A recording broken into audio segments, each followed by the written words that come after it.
सिर्फ मुझे एक बात आप लोग को बतानी है, जो बहुत ही गंभीर बात है कि सीबीआई ने जसवंत सिंह का एग्जामिनेशन कर लिया, चिदम्बरम साहब का नहीं किया। जसवंत सिंह जी, यशवंत सिन्हा दोनों जेपी के सामने जाने को पूरे तैयार बैठे हैं, ऑफर कर रहे हैं, जिसको चाहे बुला लें। उनकी पूरी कोशिश है कि प्रधानमंत्री जी और चिदम्बरम साहब को नहीं बुलाया जाए, और जब भी वो विषय हम उठाते हैं तो कभी हमारे साथ इस तरह का व्यवहार होता है, कभी बदसलूकी होती है। ये हमारी एक बहुत बड़ी पीड़ा है।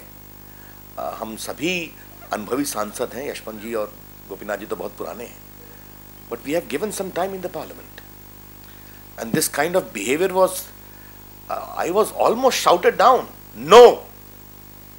तो मैंने कहा, ये मैं पीड़ा से बता रहा हूं कि एक सेंटेंस बोल दीजिए, कहा no. How can a chairman talk to me like this?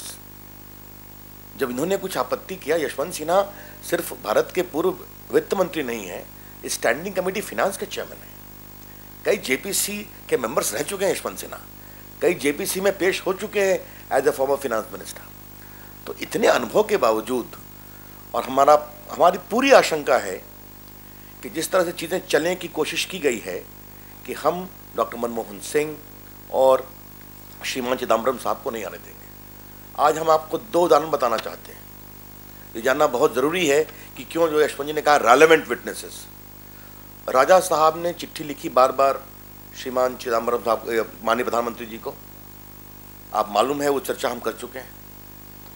हमने सीबीआई से पूछा कि आपने पीएमओ में किसी को एग्जामिन किया है? कहा नहीं, हमने एक सेक्शन ऑफिसर से चिट्ठी को आइडेंटिफाई कराया है। तो आप समझ सकते हैं। फिर हमने बाकी जानने की कोशिश की तो चिदम्बरम साहब से हमने कोई बात नहीं की। तो अगर हमें इस जेपीसी के पूरे रेमिफिकेशंस को देखना है तो they are very relevant witnesses ना, पूरे डॉक्यूमेंट्स हैं इसके। चिदम्बरम साहब ने राजा साहब के साथ 2G की प्राइसिंग में सहभाग लिया है, ये आप सभी जानते हैं। तो ये हम लोग बिल्कुल लेजिटिमेट ग्राउंड पर थे, लेकिन स्पष्ट लगता है कि कोई, और ख़ास करके जिस तरह से आज आचरण रहा है वो बहुत ही पीड़ादायक है, दुर्भाग्यपूर्ण है। इसलिए हम सभी जो चारों सामूहिक रूप से इस निर्णय पे आए हैं, उसका आधार यही है कि वहाँ पर अब लगता है कि एक बहुत निष्पक्ष जांच की अपेक्षा वहाँ पर कम बच रही है।